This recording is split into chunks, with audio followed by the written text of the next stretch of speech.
श्री वेदव्यास श्रीमद् भागवतम द्वितीय स्कंद अध्याय पंचम श्लोक संख्या 32 शब्दार्थ अनुवादम तात्पर्य कृष्ण कृपा मूर्ति श्री श्रीमद अभय चरणाविंद भक्तिवेदांत स्वामी प्रभुपाद द्वारा। उनकी बात मानिए, वो क्या कह रहे हैं। आसन पे बैठ जाइए। पर्टिकुलरली आप लोग के लिए तो दक्षिण भारत से चटाई मंगवाइए।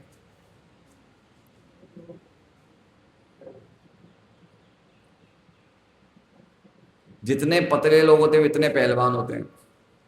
एक पहलवान का अखाड़ा हमने उस दिन देख लिया था शनिवार को। जो पतले होते हैं वो बड़े पहलवानी करते हैं। वो सब अखाड़े हमारे यही हैं।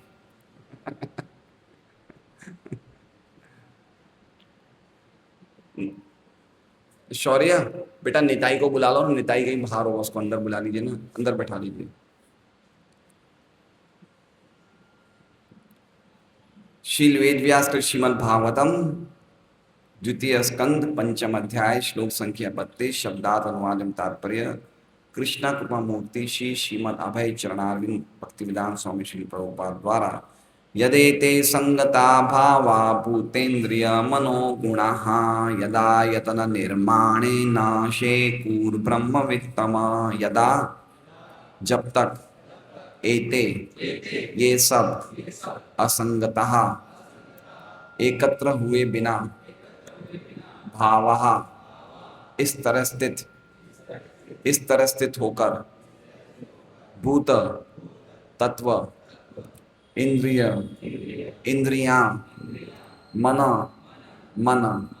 गुणाः, प्रकृति के गुण, यदा, जब तक, आयतन, शरीर, निर्माणे, निर्मित होता रहता है, न शेकुः, संभव नहीं था, ब्रह्मवित्तम, हे दिव्य ज्ञान के दाता नारद।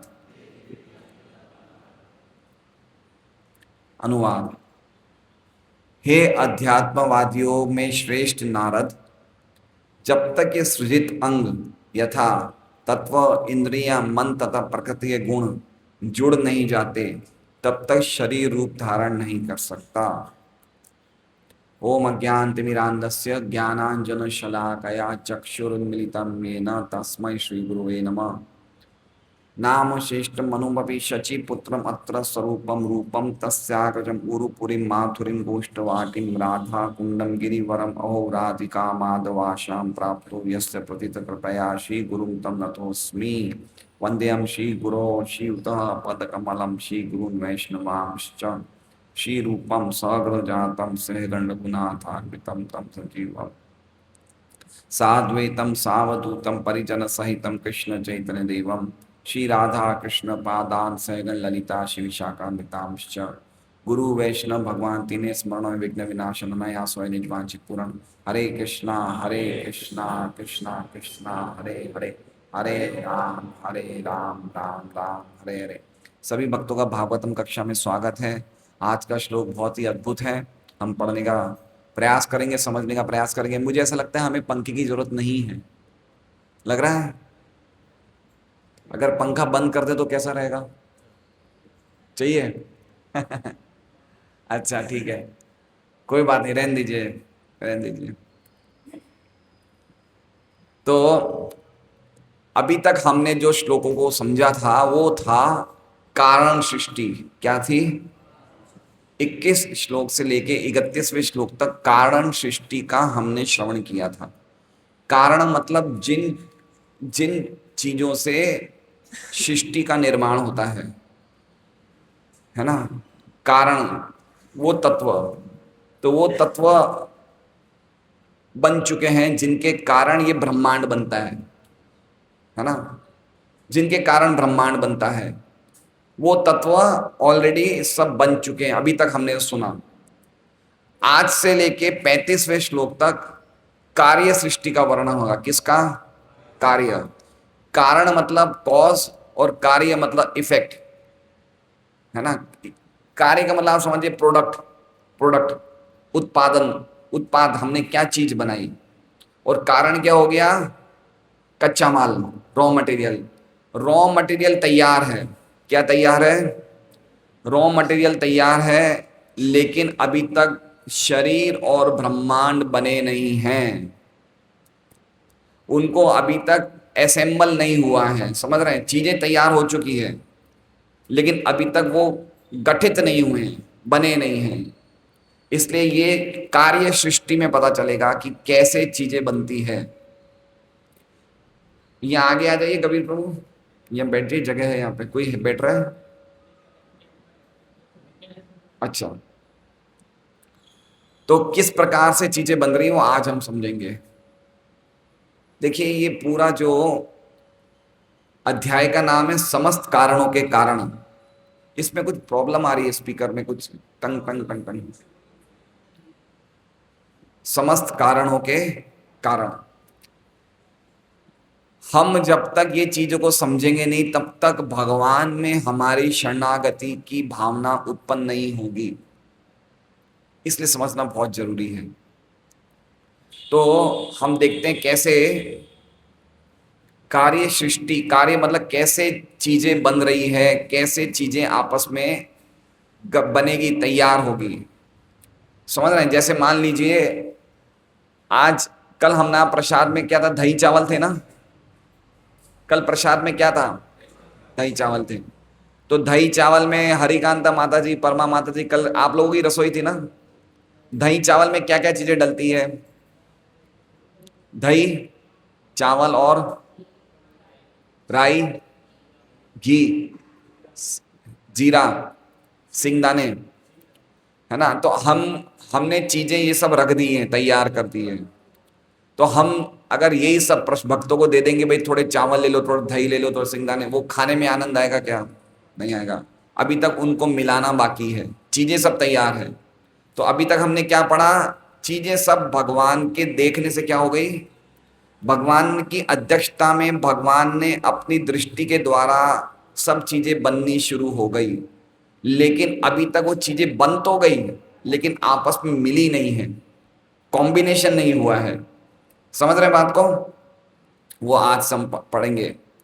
तो कह रहे हैं यदेते संगता भावा। यदेते, यदेते मतलब जब, जब तक, यदा मतलब जब तक, एते, एते मतलब ये सब चीजें, असंगता, असंगता मतलब एक साथ, असंग, मिले नहीं, ये सब चीजें अभी तक मिली नहीं है। असंगता मतलब, संगता मतलब मिलना, कंबाइन होना या मिक्स हो जाना। संगता का मतलब क्या होता है? मिश्रण हो जाना, मिक्स हो जाना। और असंगता का अर्थ क्या हुआ? कि अभी तक ये अनमिक्स्ड है, ये मिले नहीं आपस में। भावा अपनी अपनी स्थिति, अपनी अपनी स्थिति में स्थित हो गए। ये कौन कौन? भूतें, भूत, भूत मतलब पंच महाभूत। इंद्रिय मतलब 10 इंद्रियां। मनो मतलब मन। गुणा मतलब प्रकृति के 3 गुण। ये सब चीजें बन तो गई लेकिन अभी तक मिक्स नहीं हुई है। समझ रहे हैं? हमने सब सुना था ना कल, तमोगुणी तामसी अहंकार से, तामसी अहंकार से क्या निकलता है? तामसी अहंकार से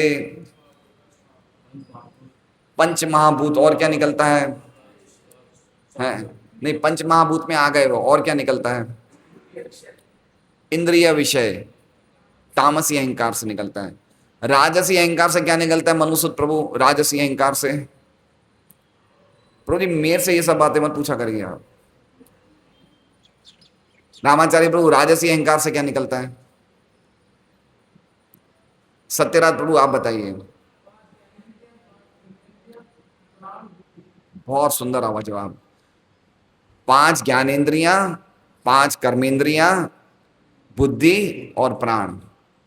सात्विक अहंकार से क्या निकलता है? कौन जवाब देगा? ऐसे मत बोलिए, हाथ खड़ा करें। ऐसे मत बोलिए, हाथ खड़ा करें। सात्विक अहंकार से क्या निकलता है? माताएं कुछ पीछे हो रही है, माताएं बताइए। सुभद्रा देवी आप बताइए। मन और 10 देवता। ठीक है, ये हमने पढ़ा ना। तो ये सब चीजें निकल गई है, उत्पन्न हो गई है, लेकिन ये अभी तक आपस में मिले नहीं हैं, है ना। रॉ मटेरियल तैयार है लेकिन अभी तक प्रोसेस नहीं हुआ है फूड। तो क्या कह रहे हैं? यदेते संगता भावा भूतेन्द्रिय मनोगुणा। जब तक ये सब एकत्र हुए बिना, यहीं पढ़े थे, यदा यतन निर्माण, यदा आयतन, यदा मतलब जब तक, आयतन, आयतन मतलब शरीर, शरीर है ना, इन सब का आश्रय कहाँ में मिलेगा? देखिए दो चीजें, एक ब्रह्मांड है, एक शरीर है, दोनों का फॉर्मेशन एक तरीके से ही होता है। हमारा शरीर भी छोटा ब्रह्मांड है। क्या है? जिन चीजों से ये बड़ा ब्रह्मांड बनता है उन्हीं चीजों से ये शरीर बनता है। तो जब तक आयतन निर्माणे न शेकु, जब तक शरीर नहीं बन पाया, निर्माणे मतलब निर्माण नहीं हुआ, शरीर का निर्माण न शेकु नहीं हो पाया, तब तक ये चीजें आपस में मिली नहीं। पहली दूसरी लाइन को पहले ले लीजिए, क्या लिख लिए? यदा यतन निर्माणे न शेकु, न शेकु का अर्थ है जब तक इनका निर्माण संभव नहीं हो पाया। किनका निर्माण? किनका निर्माण नहीं संभव हो पाया? शरीर का। जब तक शरीर का निर्माण संभव नहीं हो पाया, तब जब तक ये चीजें आपस में नहीं मिल पाई। कौन सी चीजें? शरीर कब बनेगा? जब ये चीजें आपस में मिलेगी तब बनेगा ना। लेकिन ना वो चीजें मिल पा रही है, ना शरीर का निर्माण हो पा रहा है। तो आगे क्या क्या लिखा है? यदा यदा, दोनों लाइनों में पहले क्या क्या लिखा है? यदा यदा मतलब जब तक, जब तक। और 33वां श्लोक जो हम शायद कल पढ़ेंगे उसमें क्या लिखा है? तदा, तदा मतलब तब। तो ये 32वें श्लोक का आंसर 33वें श्लोक में है। समझ रहे हैं बात को? 32वें श्लोक में क्या है? यदा, और 33वें श्लोक में क्या है? तदा। यदा मतलब जब तक, और तदा मतलब तब तक। समझ रहे हैं बात को? तो चीजें किन से बनी हैं? भगवान के देखने से। और चीजें कब वापस गठित होगी? भगवान के मिलाने से। हम देख रहे हैं हम कितने आश्रय हैं भगवान के। भगवान के कितने आश्रय में है कि हर एक चीज भगवान कर रहे हैं। कौन कर रहे हैं? भगवान कर रहे हैं। ये एक बहुत सुंदर उदाहरण प्रभुपाद टीका में देंगे। विश्वनाथ चक्रवर्ती ठाकुर श्रीधर स्वामी की टीका में यही है जो इस अनुवाद में, इसलिए हम सीधा क्या पढ़ेंगे? हम सीधा प्रभुपाद की टीका पढ़ेंगे। न शेकुर ब्रह्म वित्तम, ब्रह्म वित्तम मतलब ब्रह्म मतलब आध्यात्म, वित्त मतलब जानने वाले, तम मतलब सबसे ऊंचे। तो आध्यात्मिक ज्ञान में सबसे ऊंचे हे नारद मुनि, इस तरह से ब्रह्मा जी कह रहे हैं। श्लोक का अर्थ समझ गए? पुष्पा दीदी समझ गए आप? थोड़ा थोड़ा है ना। हमने अभी तक क्या देखा कि हर एक चीज बन चुकी है।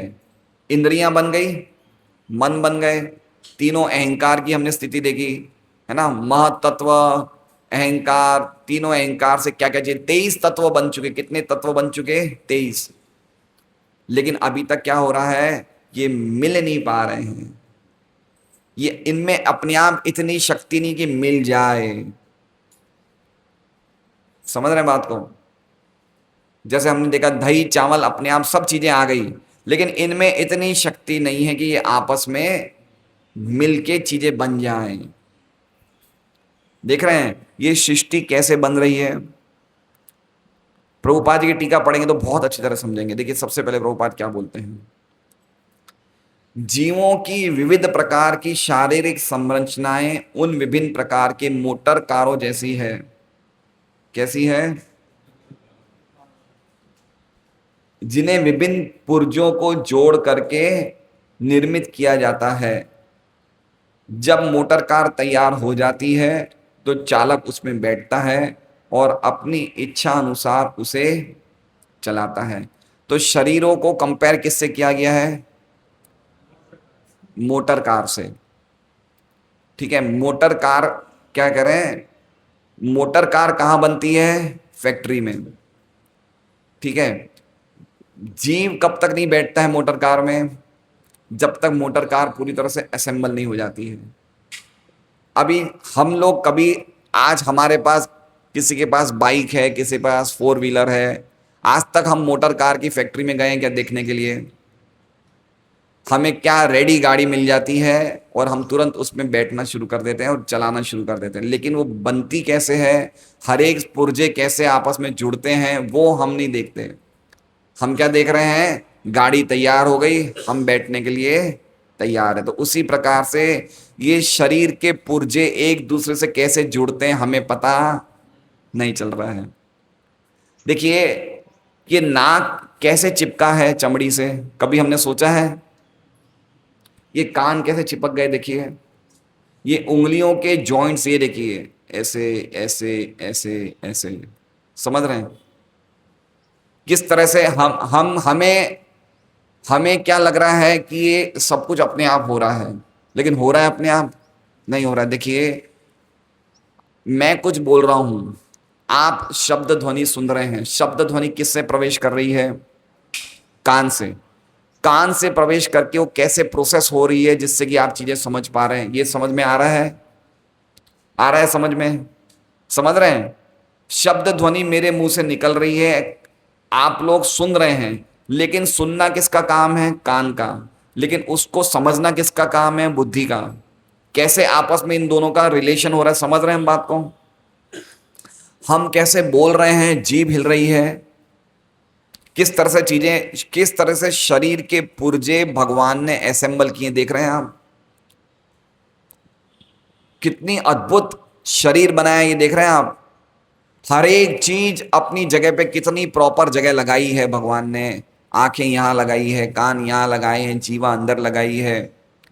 कितना जबरदस्त तरीके से असेंबल किया है इन्हें।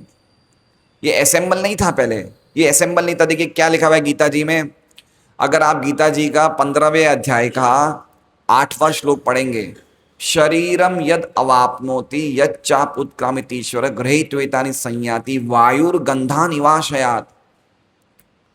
पूरा किस प्रकार हम लोग एक शरीर को छोड़ के दूसरे शरीर में जा रहे हैं, उसका पूरा वो बताया है, तरीका बताया। क्या कहते हैं? शरीरम यद आवो यद शरीरम यद अवापनोति यद चापि उत्क्रामितीश्वर। हम शरीर को कैसे अवापनोति ग्रहण कर रहे हैं और कैसे छोड़ रहे हैं, कैसे बता रहे हैं? शरीरम यद अवापनोति यद चापि गृहीत्वेतानि संयाति वायुर्गंधा निवाशयात, है ना? वायु गंध को ले जाती है। उसी प्रकार से क्या हो रहा है? सूक्ष्म शरीर आत्मा को ले जा रहे हैं। कभी हमने सोचा इस बारे में? जैसे मान लीजिए कि यहां से अभी एक एसएमसी की कचरे की गाड़ी जाएगी, कचरा होता ना, बड़े कचरे तो हवा में बदबू आती है, आती नहीं आती है? क्या हवा बदबू से कभी मिलती है? हवा बदबू से कभी मिलती है? लेकिन हम क्या बोलते हैं? ये हवा में बदबू है। समझ रहे हैं बात को? हवा कभी बदबू से नहीं मिलती है। बदबू हवा की क्वालिटी नहीं है, बदबू पृथ्वी की क्वालिटी है। हमने सुना ना ये? गंध किसकी क्वालिटी है? पृथ्वी की। तो हवा कैसे बदबूदार हो सकती है? हवा खाली उसको उठा रही है, वो गंध को उठा रही है। हवा बदबू नहीं है। हवा तो बिल्कुल, कल हमने देखा ना वायु कितना पवित्र है। वायु कभी भी कोई एलिमेंट से मिक्स नहीं होता है, वायु किसी से मिश्रित नहीं हो रहा है। लेकिन हमें ऐसा लग रहा है कि हवा में बदबू है। जैसे मान लीजिए कोई हमारे भक्त लोग, कोई कोई भक्त परफ्यूम लगाते हैं, तो हम उसके पास से गुजरते हैं, अरे बड़ी सुगंध आ रही है, लेकिन सुगंध हवा में नहीं है। हवा खाली उस सुगंध को उठा रहे हैं। सुगंध किसकी क्वालिटी है? पृथ्वी की। सब सुना था ना हमने? अग्नि की क्वालिटी क्या है? रूप है ना? रूप कहां दिखता है? रोशनी होगी तो ही तो रूप दिखेगा, अंधेरे में रूप दिखेगा क्या? तो उसी प्रकार से सुगंध किसकी क्वालिटी है? पृथ्वी की। लेकिन लेके कौन जा रहा है? हवा। हवा का सुगंध से कोई कंसेप्शन नहीं है। उसी प्रकार से आत्मा का सूक्ष्म शरीर से कोई लेन देन नहीं है, लेकिन लेके कौन जा रहा है? सूक्ष्म शरीर आत्मा को लेके जा रहा है। और वो क्या बनाते हैं? अलग अलग भावनाएं बनाते हैं कि मैं गुजराती हूँ, मैं हिंदू हूँ, मैं शरीर हूँ, मैं पुरुष हूँ, मैं स्त्री हूँ। ये सब क्या है? ये उसी तरह की भावनाएं हैं जैसे हम समझते हैं ये हवा बदबूदार है, यह हवा हवा से बदबू का कोई लेन देन नहीं है। उसी तरह से आत्मा का इन भावनाओं से कोई लेन देन नहीं है कि मैं अच्छा हूं, मैं शरीर हूं, मैं इस जाति का हूं, कोई लेन देन नहीं है। लेकिन हमें ऐसा लग रहा है कि हम ऐसे हैं, तो ये भावनाएं हम लेके जा रहे हैं, सही बात है। और उसके हिसाब से दूसरा श्लोक पढ़िए आप, क्या लिखा हुआ है। श्रोत्रम चक्षु स्पर्शनम च रसनम घ्राणमेव च अधिष्ठाय मनश्चय विषयान उपसेवते। उसको क्या क्या चीजें मिलती है? कान मिलता है, आंख मिलती है, श्रोत्रम चक्षु स्पर्शनम च इंद्रिय, ये चमड़ी मिलती है, रसनम जीवा मिलती है। कैसे मिलती है? ये सब उसकी पिछले जन्म की भावनाएं, जो वो सूक्ष्म शरीर उसको उठा के ले जा रहा है, जो जो उसने सुगंधों को लेके गया है, जो जो भावनाओं को लेके गया है, उस हिसाब से उसे क्या क्या मिलता है? आंख, कान, जीवा। आप समझ रहे हैं? हमारे आंख कान कैसे मिले हमें? पूर्व जन्म की भावनाओं के अनुसार मिले हैं। किस तरह से चीजें हो रही है देख रहे हैं आप। इसलिए कोई व्यक्ति को बड़ी कामुक आंखें मिलती है, वो उसकी आंखों की दृष्टि कामुक होती है। और कोई व्यक्ति योगी होता है तो उसकी आंखों में कोई इस तरह की भावना नहीं होती है। ये सब कैसे हो रहा है?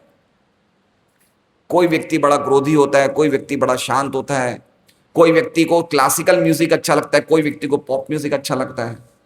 ये हम अपने अपने कंसेप्शंस कैरी करके ला रहे हैं, पिछले जन्म की भावनाएं हम उठा के ला रहे हैं।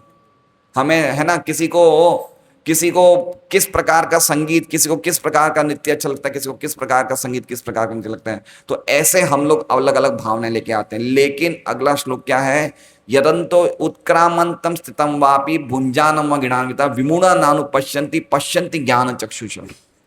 अब ये बात है ना, ज्ञान चक्षु, जिस दिन हमारे ज्ञान चक्षु खुल जाएंगे तब हमें पता चलेगा कि हम कैसे बंधे हुए हैं, है ना। हम कैसे बंधे हुए, हम कैसे मजबूर शरीर की भावनाओं में हम बहे जा रहे हैं, जो कि हम आत्मा है, हमारा इनसे कोई लेन देन ही नहीं है। समझ रहे हैं बात को? कितना हम लोग, देखिए, जब तक हम ये नहीं समझेंगे कि हम बंधे हुए हैं, तब तक हम मुक्त कैसे होंगे? व्यक्ति बीमार, जब तक वो व्यक्ति मानेगा नहीं कि मैं बीमार हूं, सही कैसे होगा? इसलिए अभी ज्ञान होना बहुत जरूरी कि हम बंधे हुए हैं। समझ रहे हैं बात को? ये ज्ञान होना बहुत जरूरी कि हम बंधे हुए हैं। देखिए, ज्ञानी व्यक्ति भी इंद्रिय तृप्ति करता है, लेकिन वो जानता है मैं मजबूरी में कर रहा हूं, मेरे से कंट्रोल नहीं हो रहा है। लेकिन एक अज्ञानी भी इंद्रिय तृप्ति करता है, वो तो पूरी तरह से अज्ञानता में कर रहा है। जैसे मान लीजिए, कभी कभी हमारे भक्तों को क्रोध आ जाता है, तो क्रोध आते हुए भी वो समझ रहा है कि मैं क्रोध के वश में डूबा जा रहा हूं, सही नहीं है, लेकिन उससे कंट्रोल नहीं हो रहा है। वो स्थिति अच्छी है उस व्यक्ति की तुलना में जिसको पता ही नहीं चल रहा मैं गलत कर रहा हूं। कभी कभी हमारे साथ होता है, हम काम क्रोध लोभ की भावनाओं में बहे जा रहे हैं, लेकिन हम जान रहे हैं सही नहीं है। क्यों? क्योंकि हमें ज्ञान हो गया। समझ रहे हैं बात को? देखिए, एक बात बताएं आपको, जब तक हम इस ज्ञान की स्टेज पे नहीं पहुंचते, ज्ञान मतलब ये प्रारंभिक ज्ञान है, इतना ज्ञान नहीं मिलेगा, तब तक हमें बड़ा सावधान रहना चाहिए। जैसे मान लीजिए कि सत्यराज प्रभु का परिवार और हंसदूत प्रभु का परिवार जयपुर जा रहे हैं कोई शादी में, तो दोनों अलग अलग निकले घर से। तो सत्यराज प्रभु तो रेलवे स्टेशन पे पहुंच गए, हंसदूत प्रभु अभी दिल्ली गेट है ना, दिल्ली गेट जानते होंगे आप लोग, दिल्ली गेट पे हैं, रिक्शे में आ रहे हैं, इनके साथ सर्वादी माता जी, उनका बेटा सुमित आ रहा है। अब सत्यराज प्रभु ने फोन किया, बोले जिया जी कठे हो थे? बोले मैं तो बाहर दिल्ली गेट पर हूं। बोले ट्रेन तो आएगी। क्या आ गई? ट्रेन आकर प्लेटफॉर्म पे खड़ी थे, जल्दी आओ। अब हंसदूत प्रभु क्या हो गए? बिल्कुल हलचल मच गई, बिल्कुल जैसे कहते हैं ना, इनके ऊपर कुछ समझ में नहीं आ रहा क्या होगा, चिड़चिड़े हो गए। ये कैसे पहुंचे, कैसे? तो इन्होंने क्या किया, सर्वादी माता जी पे सबसे पहले गुस्सा की, तने टाइम को नहीं, तू पैकिंग टाइम पर को नहीं करी। फिर सुमित पे गुस्सा की, तू टाइम पर क्यों नहीं उठे हो? बोले तेरे ताई था लोगा के टाइम, आज मेरी ट्रेन छूट सी। ठीक है, अब ये बड़े चिड़चिड़े मूड में जा रहे हैं भागा दौड़ी में, और जैसे ही रेलवे स्टेशन पे उतरते हैं, रिक्शा वाला मांगता है 60 रुपया, ये बोलते मैं तो 50 से ऊपर नहीं दूंगा। अब बोलिए, इस टाइम झगड़ा कर रहे हैं, झगड़े का टाइम है क्या? ट्रेन ऊपर खड़ी है और 10 रुपए के लिए वो बेचारा भगा के रिक्शा लेके आया, और ये 10 रुपए के लिए उसे कह रहे हैं कि अब मैं 10 रुपये नहीं दूंगा। तो माता जी ने बोला थे काई इसे झगड़ो करे, दे दो और नक्की करो। अब ये भाग रहे हैं, इनकी हलचल चालू है। जैसे ही प्लेटफॉर्म पे पहुंचते हैं, ये अभी तक ट्रेन पे चढ़े नहीं है लेकिन ट्रेन को देख लेते हैं। इनकी सब हलचल क्या हो गई, इन्होंने क्या देखा, अब मान लो कि ट्रेन चल भी देगी ना तो मैं पकड़ लूंगा, है ना। कहाँ ये इतना चिड़चिड़ापन सब गायब हो गया ना। फिर ये क्या करेंगे, सर्वादी माता जी भी क्षमा मांगेंगे, मैं तने फालतू बोल दियो। सुमित से भी क्षमा मांगेंगे, और अगर रिक्शा वाला भी मिल जाएगा ना प्लेटफॉर्म, उसको भी बोलेंगे यार मैंने फालतू तेरे से 10 रुपए के लिए झगड़ा किया, बहुत बहुत धन्यवाद तूने पहुंचा दिया। तो इनकी भावनाएं बदली नहीं बदली? कब बदली, जब खाली ट्रेन देखी तब। अभी तक ट्रेन पे चढ़े नहीं है ये, लेकिन ट्रेन देखते ही ये बिल्कुल शांत हो गए। उसी तरह से एक साधक की कहानी भी ऐसी है। किसकी, हम जैसे भक्तों की। चूंकि हम काम क्रोध लोभ से प्रभावित है ना, तो चिड़चिड़े रहते हैं, है ना।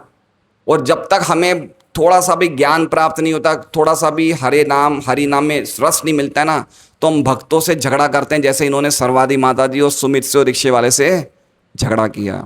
लेकिन जैसे ही इनको ट्रेन दिख गई, जैसे हमें स्वाद आने लग जाएगा किसमें, हरे कृष्णा कृष्णा कृष्णा हरे हरे, हरे राम राम।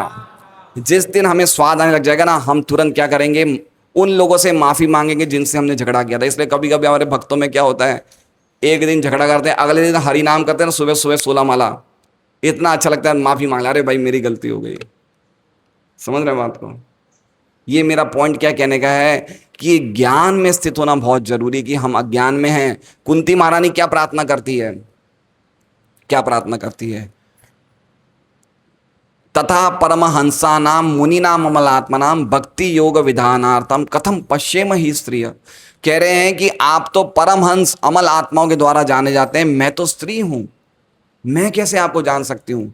वो क्यों बोल रही है ऐसा क्यों बोल रही है, क्योंकि वो समझ रही है, वो यद्यपि जानती है सब कुछ, लेकिन फिर भी कह रही है मैं तो स्त्री हूं। तो उसी प्रकार से ज्ञानी व्यक्ति को पता है सब कुछ कि मैं बंधा हूं, लेकिन फिर भी वो मानता है कि मैं इससे निकल नहीं पा रहा हूं। तो ये स्थिति पे आना बहुत जरूरी है। तो ये जो पूरी ये पॉइंट बताए जा रहे हैं, ये सृष्टि का, कैसे हम लोग एक एक चीज पे भगवान पे आश्रित हैं, भगवान की कृपा से कितना आश्रित हैं। हम पानी का ग्लास उठा रहे हैं, भगवान को दीपक उठा रहे हैं, बत्ती बता रहे हैं, दीपक बता रहे हैं, अगरबत्ती बता रहे हैं, फूल बता रहे हैं, ये सब जो हाथ कर रहे हैं, मुंह से बोल रहे हैं, ये सब कुछ भगवान की कृपा से चल रहा है। मैं जो बोल रहा हूं भगवान की कृपा से बोल रहा हूं। अभी मैंने भागवतम का वापस फर्स्ट कैंटो पढ़ना शुरू किया, तो वही श्लोक मैं बोल रहा हूं जो गोपाल नगर में हम भागवतम क्लास में देते थे। अब मैं उनको पढ़ रहा, तो मुझे याद आ रहा है कि मैंने उस दिन कैसे पौन घंटा लेक्चर दिया, मैं तो सब भूल गया। समझ रहे हैं। तो समय आने पे याद भी भगवान दिलाते हैं, और समय जाने पे भुलवा भी भगवान देते हैं। कौन कर रहा है ये सब, कौन कर रहा है ये सब। तो ये चीज की दृष्टि बहुत जरूरी है। इसलिए ये बताया है कि हम क्या कर रहे हैं, हम गाड़ी में हम लोग, अच्छा मान लीजिए महाराज जी आप मंदिर में पुजारी है ना, आप ट्रेन में कितनी बार सफर कर चुके हैं, ट्रेन में कितनी बार सफर कर चुके हैं, अनगिनत बार। कितनी बार आप ड्राइवर को धन्यवाद बोले हैं? एक बार, एक बार भी नहीं। देखिए ट्रेन कौन चला रहा है, ड्राइवर। ड्राइवर कितने सिस्टम से ट्रेन चला रहा है, आज तक कभी हम ड्राइवर से मिले हैं क्या? तो हमारी शरीर की गाड़ी कौन चला रहा है, भगवान चला रहे हैं। आज तक कभी हमने भगवान को देखा है कि किस प्रकार हम धन्यवाद भी नहीं देते। एटलीस्ट धन्यवाद देने के लिए तो 16 माला करें, हरे कृष्णा कृष्णा कृष्णा हरे हरे, हरे राम राम। धन्यवाद देने के लिए तो कर दें। कितना धन्यवाद देना चाहिए हमें, कितना धन्यवाद देना चाहिए। बताइए कैसी कैसी बीमारियां आ रही है। मैंने बताया एक व्यक्ति के पेशाब नहीं निकल रही तो उसने पेशाब की थैली बांधी थी। कोई कोई लोग ऐसे होते हैं जिनकी नींद में पेशाब निकल जाती, बड़ी उम्र में प्रॉब्लम होती है। बड़ी उम्र में प्रॉब्लम होती है कि नींद में पता नहीं चलता है, थोड़ी बहुत पेशाब निकल जाती है। समझ रहे हैं। अच्छा एक बात समझिए, नंद किशोर गुब्बारे में कितने छेद चाहिए जिससे कि गुब्बारे की हवा निकल जाए? एक छेद काफी है ना गुब्बारे में, जिससे हवा निकल जाए। हमारे शरीर में कितने छेद हैं? हवा निकली क्या? प्राण निकले क्या बाहर? नहीं निकले ना। भगवान चाहेंगे तब निकलेंगे, अभी अंदर रखा रखिए प्राण, हैं 10 प्रकार की हवाएं घुस रही है अंदर, घूम रही है, लेकिन अभी तक बाहर निकलेगा। बाहर निकल जाएंगे तो क्या होगा? हम सीधे फ्लैट हो जाएंगे। कौन कर रहा है ये सब? समझिए, है ना? अंदर प्राणों को लगा रखा है भगवान ने। अच्छा, बादलों का कितना वजन होता है पता है आपको? कभी बादलों को देखा है आपने? कभी हम फ्लाइट पे जाएंगे, अगर हम एरोप्लेन में उड़ेंगे तो बहुत ऊंचाई के बाद बादल आते हैं। एरोप्लेन क्या करते हैं? उन बादलों से भी ऊपर चला जाता है। आप देखेंगे बादल तो ज़्यादा ऊंचाई पे नहीं है, एरोप्लेन तो 30,000 फीट पे चला जाता है, बादल तो पहले ही आ जाते हैं। तो एरोप्लेन क्या करता है? बादलों के ऊपर चला जाता है, और फिर ऊपर से अगर कोई बैठेगा ना एरोप्लेन में, देखेगा हवाई जहाज में, तो बादल बिल्कुल एक रुई, रुई होती है ना, रुई, रुई ऐसे, रुई के छोटे छोटे गुच्छे जैसे ऐसे बादल लगते हैं। बादल बड़े लाइट हैं, लेकिन अगर एक बादल गिर जाए ना, हवा बारिश गिर जाए ना, तो पानी कितना वजन हो जाता है। तो बादल में कितना पानी होना चाहिए? तो बादल वजन वाले होने चाहिए, लेकिन बादल कैसे हैं? बिल्कुल हल्के, और हवा में रुके हुए हैं बादल। और वही बादल जब पानी के रूप में आते तो कितने भारी हो जाते हैं, और वही पानी जब बर्फ बन जाता तो कितना भारी हो जाती है बर्फ। तो ये सब कौन कर रहा है? समझिए कौन कर रहा है ये कैसे हो रहा है ये जब तक भगवान ने देख के चीजें तो बना दी, लेकिन भगवान की इच्छा से ये सब चीजें जुड़ेंगी नहीं, तब तक काम नहीं करेगी। तो हम जो शरीर चला रहे हैं, हाथ चला रहे हैं, पैर चला रहे हैं, ये सब कृष्ण ने देखा तो सही, लेकिन देखने के साथ साथ ये अपनी शक्ति से कृष्ण घुमा रहे हैं हमें। ये पॉइंट इसमें बताया जा रहा है। इसलिए तो कह रहे हैं अभी तक चीजें मिली नहीं है आपस में, शरीर नहीं बन रहा है। शरीर बनाने के लिए भी कृष्ण जब तक अपना हस्तक्षेप नहीं करेंगे, शरीर नहीं बनेगा। चीजें बन चुकी हैं, लेकिन आपस में कुछ हो ही नहीं रहा है। समझ रहे हैं बात को? इसलिए कारीगरी है। गाड़ी, अच्छी गाड़ी देख के हम कितना खुश हो जाते हैं। हम सीधा बोलते हैं ये मेरी गाड़ी, गाड़ी के गले लग जाते हैं। पुर्जे के गले लगते हैं क्या? नहीं लगते, है ना? हम स्त्री पुरुष एक दूसरे से आलिंगन करते हैं, किसको? शरीर को। लेकिन खाली नाक क्या दांत पकड़ा दे आलिंगन करेंगे क्या? नहीं करेंगे। भगवान की माया शक्ति देखिए किस प्रकार से चीजों को बना के चीज कितनी सुंदर बना रहे हैं। अगर खाली नाक पकड़ा दी जाए, नाक में तो बदबू है, नाक में से तो हमेशा द्रव्य निकलते रहता है। खाली मुंह पकड़ा दिया तो कैसे लगेगी? लेकिन कैसे बनाया, शरीर किस तरह से बनाया है, वो कितना आकर्षक लगता है। क्या लगता है ये क्या हो रहा है ये, है ना? कैसे हम देख रहे हैं, ऊपर नीचे आगे पीछे, कभी ऊपर कभी नीचे, कभी दाएं कभी बाएं, जहां जहां तुम मुझे लेके चलो गाना है। समझ रहे हैं क्या सृष्टि हो रही है? देखिए अद्भुत। ये समझना चाहिए। अगर हम ये भी समझ जाए ना, तो हमें भगवान से प्रेम होना इतना ही काफी है। इतनी जबरदस्त चीज से सब कार्य हो रहे हैं। तो आगे प्रभुपाद कहते हैं, जब मोटर कार तैयार हो जाती है तो चालक उसमें बैठता है और अपनी इच्छा अनुसार उसे चलाता है। इसकी पुष्टि भगवत गीता 18.61 में भी हुई है। कौन सा श्लोक है? बहुत ही फेमस श्लोक है। क्या है? ईश्वरे सर्वभूतानां हृदयेर्जुन तिष्ठति ब्राह्मयन सर्वभूतानि यंत्रारूढ़ानि माया। ये श्लोक अपने आप में जबरदस्त है। क्या कह रहे हैं? ईश्वर सर्वभूतानाम, सभी जीवों के ईश्वर कहाँ बैठे में? हृदय अर्जुन, हृदय में अर्जुन तिष्ठति है। अर्जुन सभी भूतों के ईश्वर कहाँ कहाँ पे हैं? हृदय में। और क्या कर रहे हैं? ब्राह्मयन सर्वभूतानि। ब्राह्मयन मतलब सबको डायरेक्शन दे रहे हैं। किनको दे रहे हैं डायरेक्शन? निर्देशन। सर्वभूतानि, हम सबको क्या दे रहे हैं? निर्देशन। कहाँ दे रहे हैं निर्देशन? यंत्रारूढ़ानि मायया, है ना? हम लोगों को कहाँ बैठे में? यंत्रा आरूढ़। आरूढ़ मतलब बैठना, और यंत्र मतलब शरीर। ये शरीर क्या है? ये यंत्र। ये क्या है? ये क्या है? ये मशीन है। ये शरीर ना तो मैं किसी का पति हूं, ना बेटा हूं, ना पत्नी हूं, ना बच्चा हूं। कौन है? ये यंत्र है। क्या है ये?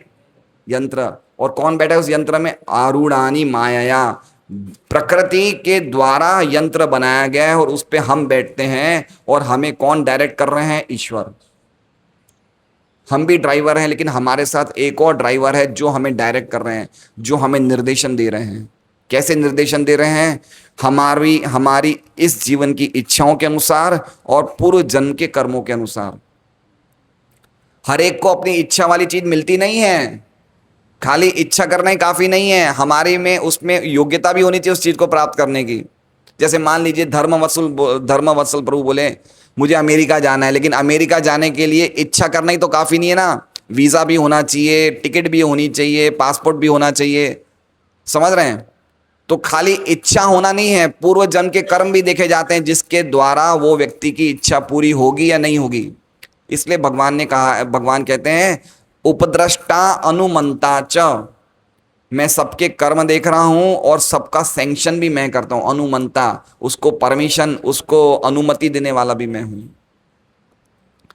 तो ये भगवान कर रहे हैं। हम तो खाली गाड़ी में बैठ के मजे ले रहे हैं, लेकिन हमें नहीं पता गाड़ी कैसे चल रही है।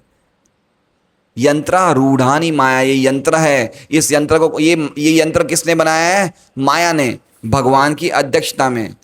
तो माया और भगवान की अध्यक्षता में यंत्र चल रहा है, लेकिन हमें क्या लग रहा है? हम चला रहे हैं। हमें नहीं पता कैसे चल रहा है, लेकिन हमें क्या लग रहा है? हम चला रहे हैं। अहंकार विमूढ़ आत्मा कर्तामिति मन्यते है। हमें लग रहा है हम करता है, लेकिन कर रहा कोई और ही है। लेकिन अहंकार वश हम क्या सोचते हैं? हम कर रहे हैं, है ना। देखिए कितने ज्यादा हम लोग, भक्ति का अर्थ क्या है? समझिए कि हमारी कितनी, हम लोग कितने निसहाय अवस्था में, यही तो भक्ति है। जब तक जीवात्मा ये नहीं समझेगा कि वो कितना असहाय है, तब तक भक्ति कैसे करेगा? इसलिए भक्ति में पहले ही कितने श्लोकों में बताया, अमानी ना, है ना, विनम्र बनो, है। विनम्र बने के बिना हम भक्ति नहीं समझ सकते हैं। अमानित्वम अदम्भित्वम निर्माण मोहा जित संग दोषा। जब तक निर्माण, जब तक हमें लग रहा है कि हम कुछ हैं, हम चीजें नहीं समझ सकते हैं। हम खाली गाड़ी में बैठ गए, गाड़ी कैसे चल रही है हमें नहीं पता है। कैसे हम खा रहे हैं, जूस पी रहे हैं, और जूस किस प्रकार से, कुछ जूस मांस बन रहा है, कुछ खून बन रहा है, कुछ पेशाब में जा रहा है, कैसे सब हो रहा है? बताइए कैसे हो रहा है? तो ये समझना चाहिए। यही तो सब, यही बातें हैं, यही तो सृष्टि लीला है। ये सृष्टि लीला सुनने की हमारी इच्छा नहीं है, लेकिन कोई सृष्टि लीला जिसमें झगड़ा होता है वो देखने की इच्छा हो जाती है ना। ये सृष्टि लीला क्या बनाई है भगवान ने, क्या इंजीनियरिंग से बनाई है, अद्भुत कला से बनाई है।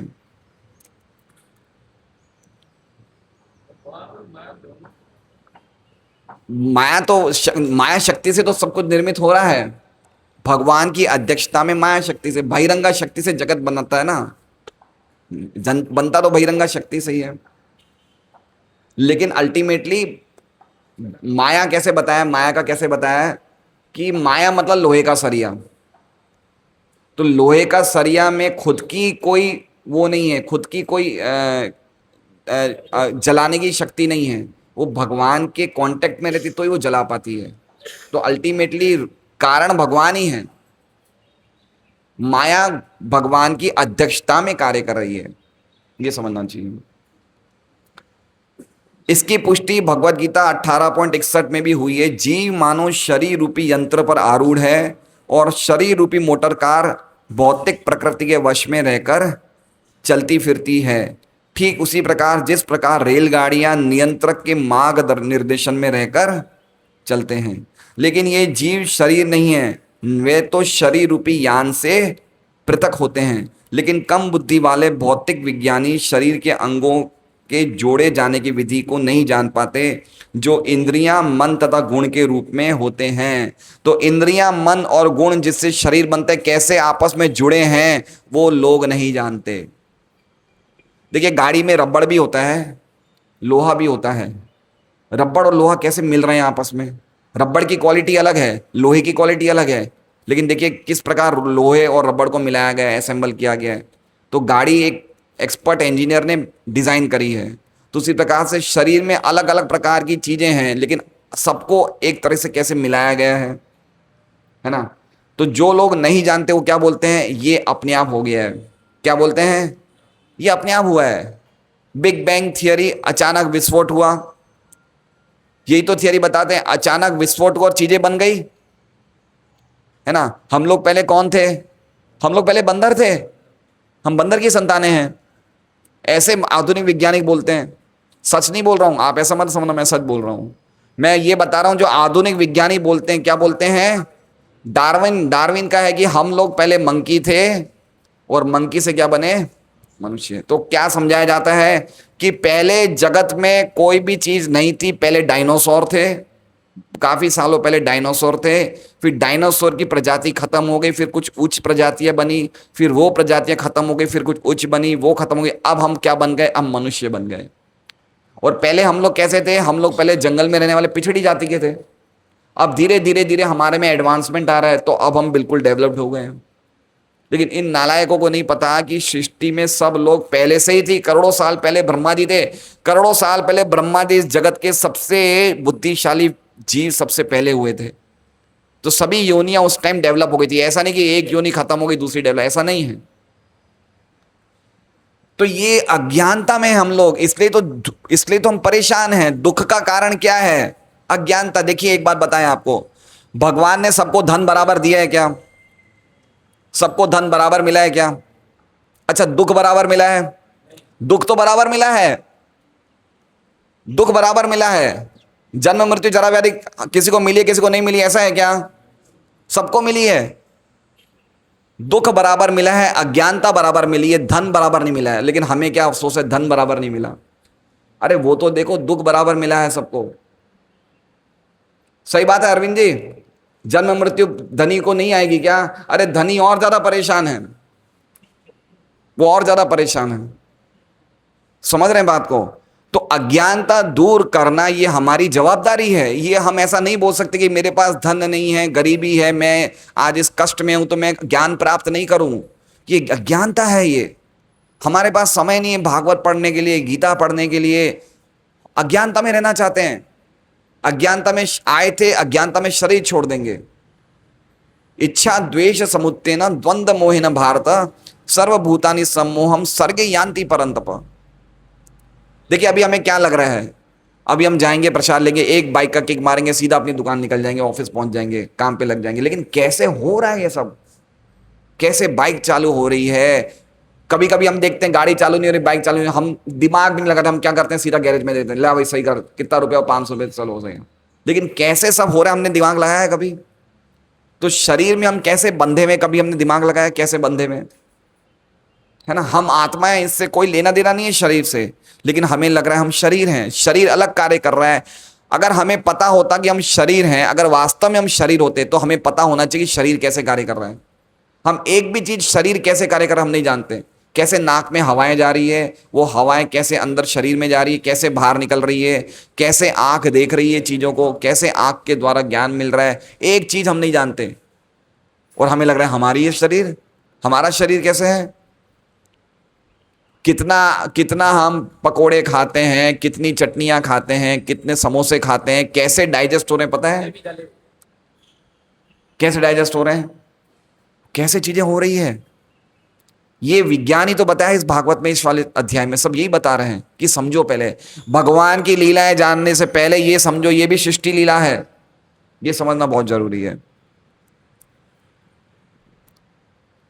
प्रत्येक जीव आध्यात्मिक स्फुलिंग है, परम पुरुष का अंश है, और जिस प्रकार पिता पुत्र के प्रति दयालु होता है, उसी प्रकार भगवत कृपा से प्रत्येक जीव को स्वल्प स्वतंत्रता दी गई है कि वो प्रकृति के गुणों पर प्रभुता जताने के लिए स्वेच्छा से कर्म करे। देखिए भगवान बिल्कुल भी राजी नहीं है हमें यहां भेज के। समझ रहे हैं बात को? भगवान बिल्कुल भी खुश नहीं है हमें यहां भेज के। और भगवान क्या बोलते हैं, बेटा तू जा रहा है लेकिन मुझे पता है तू दुखी होगा। समझ रहे बात को? जैसे मान लीजिए अभी राम तीर्थ जी का बेटा है, क्या नाम है, रोहित। ये बोले पापा मुझे गाड़ी खरीदनी है। ये बोलेंगे बेटा अभी तेरी उम्र नहीं है गाड़ी खरीदनी, लेकिन वो जिद पे अड़ जाए तो क्या करें? इनके लिए 4-5 लाख की गाड़ी लेंगे तो क्या बोलेंगे, बेटा तू आज मेरी इच्छा के बिना काम करे ना, तू कभी जीवन में सुखी नहीं हो पाएगा। निकलेगी नहीं निकलेगी इनके मन से? अगर इनके वास्तव में इच्छा नहीं होगी तो आजकल तो बाप को इच्छा बनानी पड़ती, करे क्या? वो बच्चा उल्टा टंग जाए तो ये और नया चक्कर है। आजकल बोल नहीं सकते माँ बाप ज्यादा, बच्चों को कहीं शादी करने करो भाई तुम्हारी इच्छा, ज्यादा बोलना सही नहीं है आजकल। बच्चे उल्टे टंग जाते हैं कभी कभी है ना। लेकिन इनके मन से क्या बात निकलेगी, बेटा तू आज मेरी इच्छा के विरुद्ध काम कर रहा है, मैं इसमें सुखी नहीं हूं। तो भगवान भी ये जगत बना रहे हैं ना, ये इतना जबरदस्त पूरी प्लानिंग कर रहे हैं, लेकिन अपनी इच्छा नहीं है। किसके लिए बना रहे हैं? हम जैसे नालायकों के लिए बना रहे हैं। हमें गाड़ी में बैठ के घूमना है, हमें इस यंत्र रूपी शरीर में बैठ के क्या करना है? घूमना है। चौपाटी जाएंगे, भेलपूरी खाएंगे, हमें बाहर निकलना है, हमें घूमना है। तो भगवान ने बोला ले बेटा घूम ले, तू तुझे जितना घूमना तू पता चल जाएगा, सब सब तुझे रुपए दाल सबके भाव पता चल जाएंगे, जा घूम ले जितना घूमना है। लेकिन हमें अभी भी पता नहीं चल रहे हैं भाव, अभी भी हमें लग रहा है हम सुखी हो जाएंगे। यही तो माया का प्रभाव है।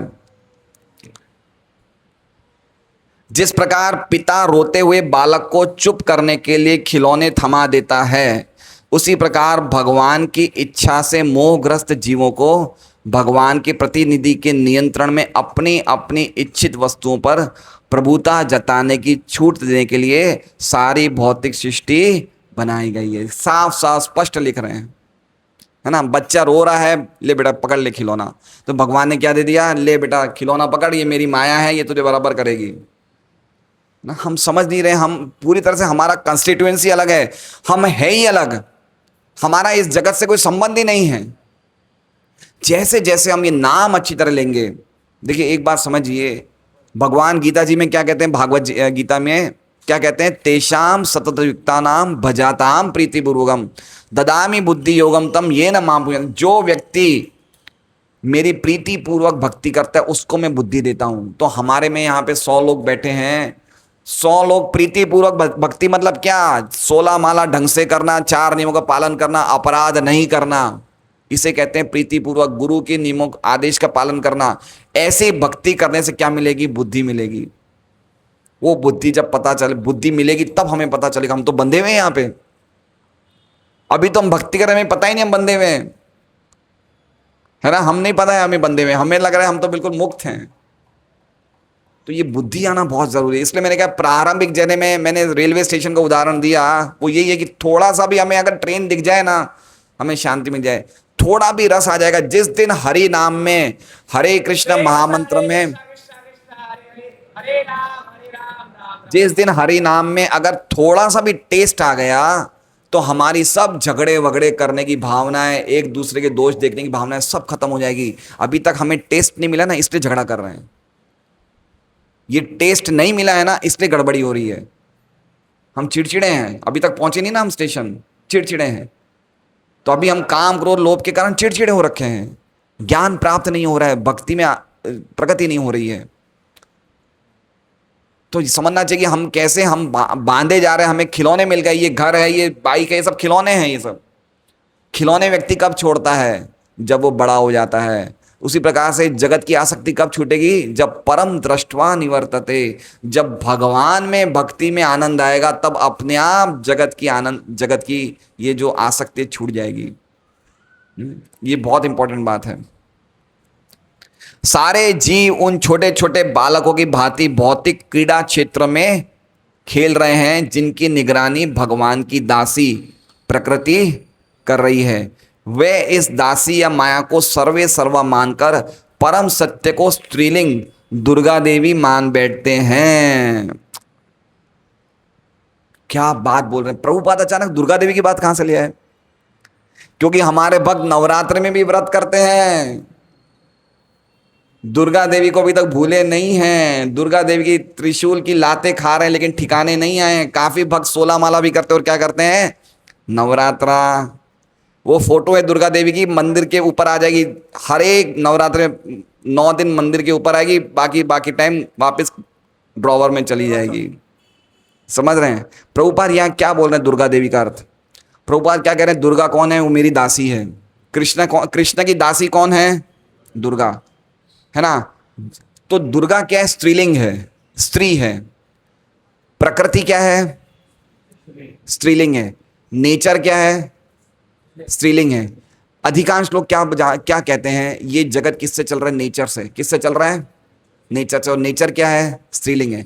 तो अल्टीमेटली क्या बोलते हैं? शक्ति सब करा रही है, आदि शक्ति, दुर्गा शक्ति, यही सब काम कर रही है। लेकिन प्रभुपाद यहाँ तात्पर्य में क्या लग रहे हैं, स्त्री नहीं है, कौन है, पुरुष है। शक्ति धारण करने वाला कोई होता है, शक्ति कहीं से आ रही है, शक्ति अपने आप में सर्वे सर्वा नहीं है, शक्ति का कोई सोर्स होना चाहिए ना, शक्तिमान। इसलिए प्रभुपाद कह रहे हैं जो अल्पज्ञानी व्यक्ति होता है वो स्त्री को सर्वे सर्वा मान लेता है, लेकिन स्त्री सर्वे सर्वा नहीं है। स्त्री मतलब एनर्जी, शक्ति। शक्ति कहां से आ रही है, कोई पुरुष उस शक्ति को धारण कर रहा है, तो सर्वे सर्वा पुरुष है, भगवान है, ईश्वर परमा कृष्ण सच्चिदानंद विग्रह अनादिर आदिर गामिनी। नहीं, वो कौन सा पुरुष वाला कौन सा श्लोक है, परम पुरुष एक श्लोक है, मतलब भगवान क्या है, परम पुरुष है। भगवान स्त्री नहीं है, भगवान शक्ति नहीं है, हैं परम ब्रह्म परम धाम पवित्रम परम पुरुषम शाश्वतम दिव्यम। वेरी नाइस, पुरुषम शाश्वतम दिव्यम, बहुत अच्छा। समझ रहे हैं, ये बोलने का तात्पर्य क्या है, हम में से काफी लोग ऐसे जानते हैं कि दुर्गा माता या शक्ति ही जगत को चला रही है, लेकिन भगवान दुर्गा माता को चला रहे हैं। भगवान अपनी शक्ति, भगवान की शक्ति है, छाया शक्ति है दुर्गा। तो दुर्गा यद्यपि इस जगत को चला रही है, लेकिन किसकी अध्यक्षता में चला रही है, भगवान की अध्यक्षता में चला रही है। तो अल्टीमेटली परम सत्य भगवान है, पूजनीय भगवान है, पूजनीय भगवान है। एक बार क्या हुआ था, चैतन्य चैतामृत में चैतन्य महाप्रभु बच्चे थे, बालक थे, तो उनकी उम्र की काफी कुंवारी लड़कियां आती है गंगा जी में नहाने के लिए, गंगा जी में स्नान करने के लिए। तो पहले वो गंगा जी में कुछ फूल वूल चढ़ाती है और प्रार्थना करते हैं कि भाई हमें ये वर चाहिए, हमें ये वर चाहिए। तो महाप्रभु क्या बोलते हैं, अरे ये गंगा महेश ये सब मेरे दास हैं, तुम मेरे से मांगो जो चाहिए। क्या बोलते हैं, मेरे से मांगो, गंगा महेश सब मेरे दास हैं, ये सब। समझ रहे हैं, तो अगर हमें कुछ मांगना भी है ना तो कृष्ण से मांगना चाहिए, कृष्ण से मांगना चाहिए, ये समझना चाहिए। मूड मूड बाल बाल तुल्य भौतिकवादी दासी रूप भौतिक प्रकृति की अवधारणा से ऊपर नहीं उठ पाते, किंतु श्री भगवान के बुद्धिमान वैश्य पुत्र अच्छी तरह जानते हैं कि भौतिक प्रकृति के सारे कार्य भगवान द्वारा उसी प्रकार नियंत्रित होते हैं जिस प्रकार दासी अविकसित बालकों के पिता अर्थात अपने मालिक के अधीन रहती। देखिए बहुत इंपॉर्टेंट लाइन समझने जैसी है, इसमें दो लोगों को बताया गया। एक तो है मूढ़ बाल तुल्य भौतिकवादी दासी रूप, मूढ़ बाल तुल्य भौतिकवादी, एक किसको बताया, एक बच्चे जैसे भौतिकवादी लोग हैं, और दूसरा क्या बता रहे हैं, कुछ भगवान के बुद्धिमान बड़े पुत्र हैं। तो बुद्धिमान बड़े पुत्र कौन हुए और बच्चे जैसे छोटे बच्चे कौन हुए, जो बड़े पुत्र बुद्धिमान है वो कौन है, भगवान के भक्त हैं, और जो बच्चे मूर्ख हैं वो कौन है, वो भगवान के भक्त नहीं हैं। समझ रहे हैं, तो जो भक्त नहीं है वो कभी नहीं समझ पाएगा कि भगवान इस जगत को चला रहे हैं। कौन समझेगा, भक्ति समझ पाएगा, भक्ति समझ पाएगा। ये भागवतम में पढ़ेंगे, मैं आज भागवतम में फर्स्ट कैंटो में वो पढ़ रहा था, भगवान हस्तिनापुर से जा रहे हैं द्वारका के लिए, तो हस्तिनापुर की रानियां छत पे चढ़ जाते हैं ऊपर और भगवान की प्रार्थनाएं बोलते हैं, स्तुति बोलते हैं। तो सबसे पहली स्तुति यही थी, कैसे सृष्टि करते हैं, है ना, ये सृष्टि लीला की पहली स्तुति थी।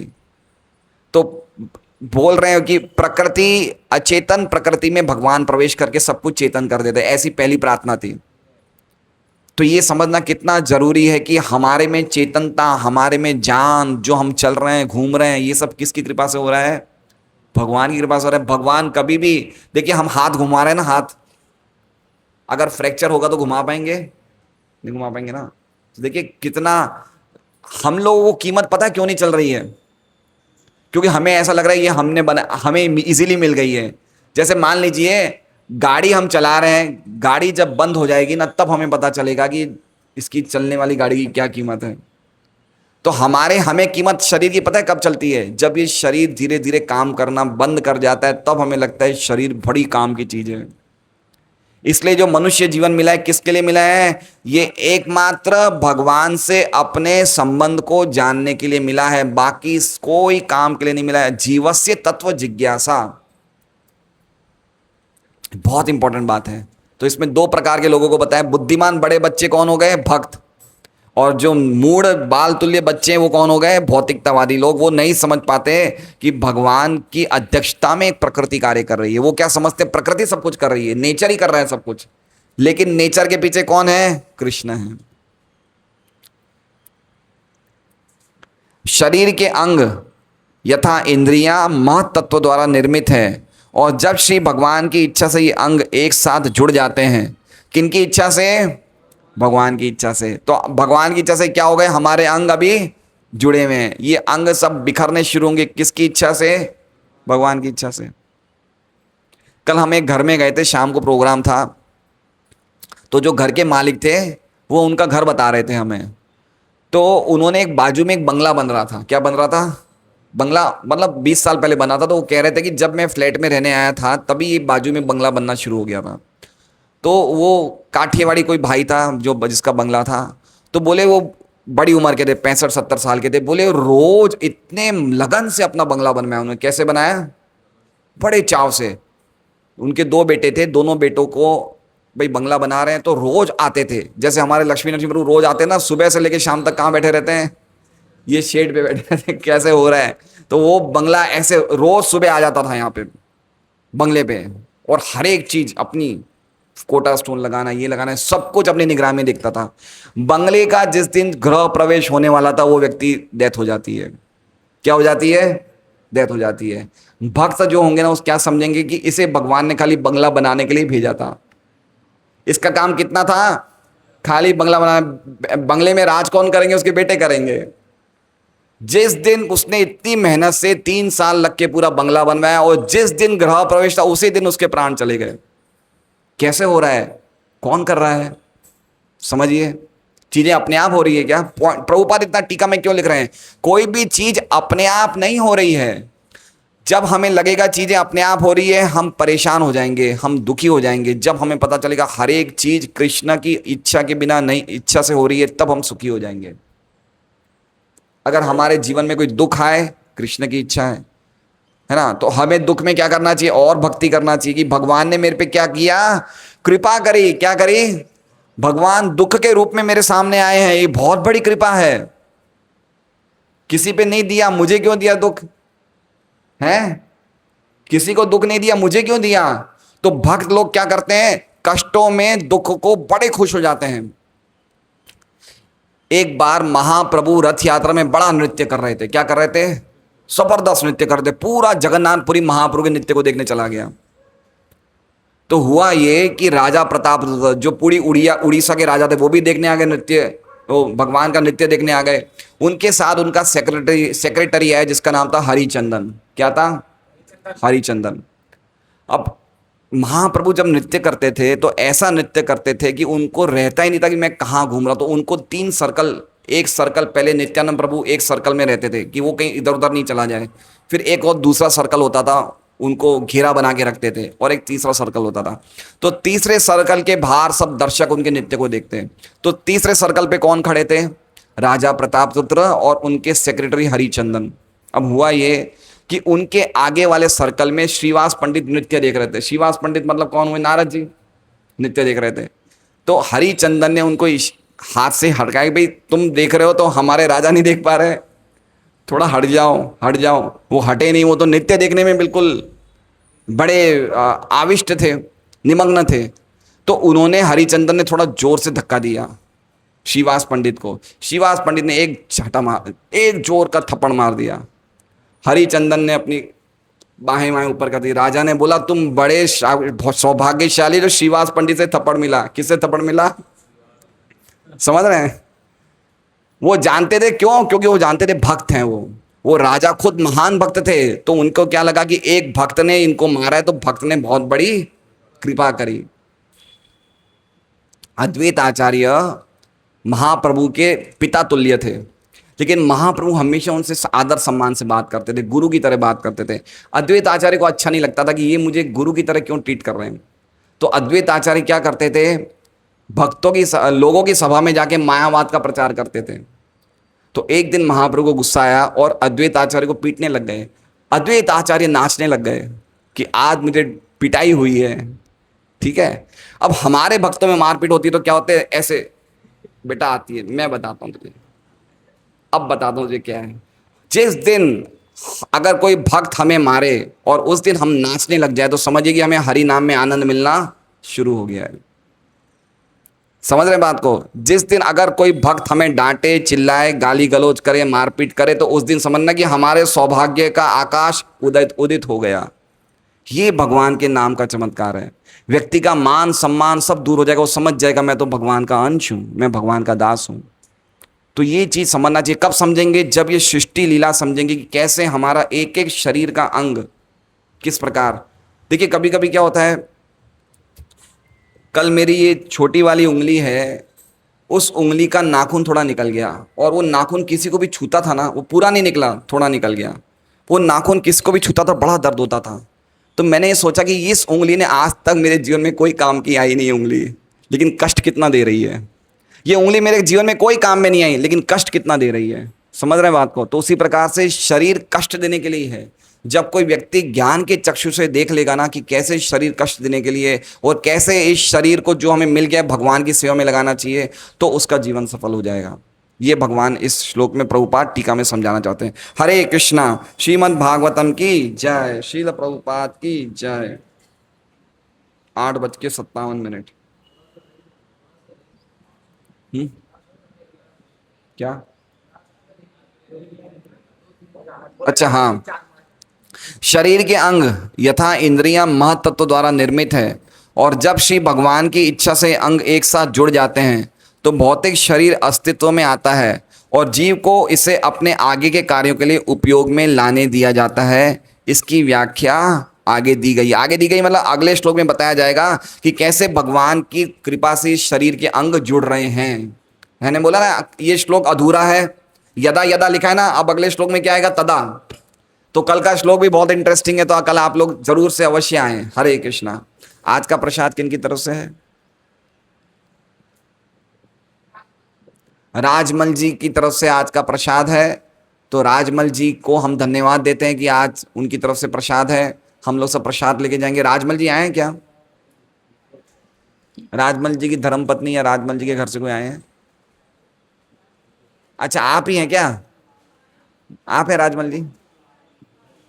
अच्छा राजमल जी, हाँ। तो आप तो नारियल पानी पी रहे थे वहां सड़क पे, हमारे लिए तो लाए नहीं आप, खुद ही पी। तो राजमल जी आप हैं क्या? तो आपका नाम तो हम तो और कोई नाम से जानते थे आपको। अच्छा हाँ, राजू भाई के नाम से। तो राजमल जी की पूरी फैमिली को हम धन्यवाद देते हुए महामंत्र का उच्चारण करेंगे। हरे कृष्णा कृष्णा कृष्णा हरे हरे, हरे राम राम राम हरे हरे। कभी एक दिन नारियल पानी का स्पॉन्सर रखेंगे, सब एक भक्त सबके लिए नारियल पानी लाएगा, 125 नारियल पानी। हरे कृष्णा। प्रसाद